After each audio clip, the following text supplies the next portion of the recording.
अस्सलाम अलैकुम नाजरीन, उम्मीद है आप खैरियत से होंगे। आज आपको लाल मिर्च के बारे में आगाही दूंगी। लाल मिर्च के और भी ज़्यादा फ़ायदे हैं, लेकिन लाल मिर्च का पाउडर खालिस होना चाहिए। मिलावट वाले लाल मिर्च बहुत नुकसानदेह साबित हो सकता है। अगर आप घर में खुद लाल मिर्च का पाउडर बनाए तो ये सबसे बेहतर है।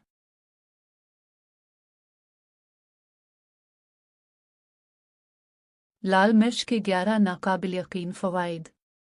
नंबर 1, लाल मिर्च पाउडर दिल के लिए अच्छा है। नंबर 2, लाल मिर्च हाजमा को बेहतर करता है। नंबर 3, बीनाई को बेहतर बनाता है। नंबर 4, कोलेस्ट्रॉल को कम करता है। नंबर 5, खून वाली शुगर को कंट्रोल करता है। नंबर 6, कैंसर को दूर करने में मदद करता है।